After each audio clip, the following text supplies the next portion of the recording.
From Craig Rolson in Europe, David Gerber in Brazil, and our editor-in-chief and publisher, Don Oshman, it's time for this week's Sunday Night Week in Review.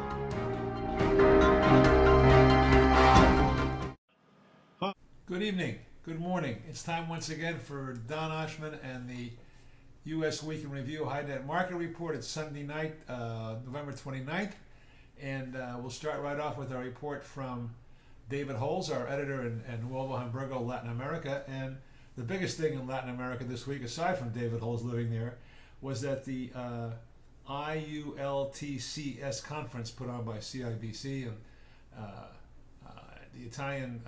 the Brazilian organization ended their conference today, which met with great success. There's details about that in this week's market report from Latin America. David Holz reports also that Brazilian tanners have sold easily through the end of the year. There's even some business booked now into January. So if you want to buy the better grades, especially like TR1 and 2, and even 3, then you might have to pay a little bit more than you want, and it might be hard to find from the best productions. So prices are very firm. Some asking prices from the best producers are as high as $1.30 per square foot CFR, but I haven't heard of anybody paying more than $1.25 and business below that level as well. Argentina prices were up a little bit as well. The whole general feeling in that part of the world, as there are in many other parts of the world, is a thing of firmness as we get ready to go into the holidays. Speaking of the holidays, we'll get to that. But in Europe, the tanners in Italy especially are getting ready to slow down and shut down. It takes a while, and they're going to be closing in basically 2 weeks or so. So that's going to, if you don't have your hides sold to Italian tanneries for after vacation, I doubt if you're going to be able to deliver anything before holidays, Christmas, New Year's holidays now. Or that's what Andrea says. Markets still were basically stable. British 36 and up sold at $1.30, $1.35. Delivered Italian tannery, that's about where they were a week ago. A big story on Tannery Dupuy, D-U-P-U-Y, I never could say it right in all these years, was bought by Hermes this past week, and there's a report and the ramifications of that because this tannery, was specialized in veal skins, calf skins, and what that's going to do to the calf skin market as another purchase by Kering, who owns Hermes, has taken place. European bulls were steady. They tried to get the automakers to play them more, but they would not.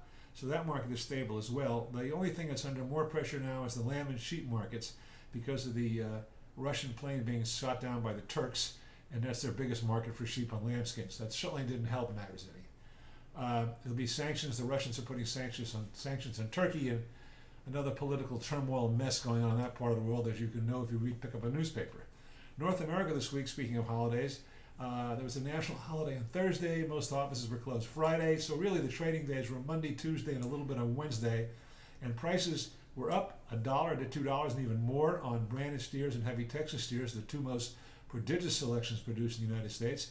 And heavy native steers and buck branded steers were firmly steady. But there was very little trading, really because of the holiday. But what trading was on a very firm basis. Cows were steady. Holsteins were up. Export sales for the previous week, which were released on Friday, noted that export sales surpassed slaughter as did shipments. So that's another positive thing in the market.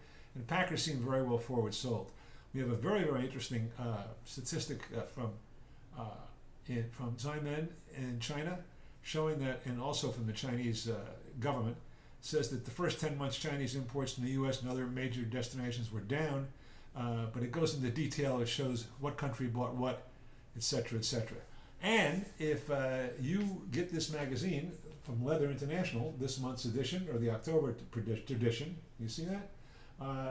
We always have the View from America by myself and our international report in there if you ever want to pick up a copy of Leather International. That does it for tonight. As I've said to you, probably ad nauseum, a free trial to Hidenet.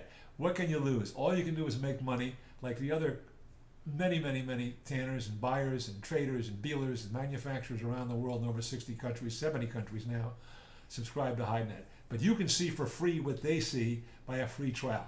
Just go to hidenet.com. Thank you very much for watching. We'll see you next week. Bye.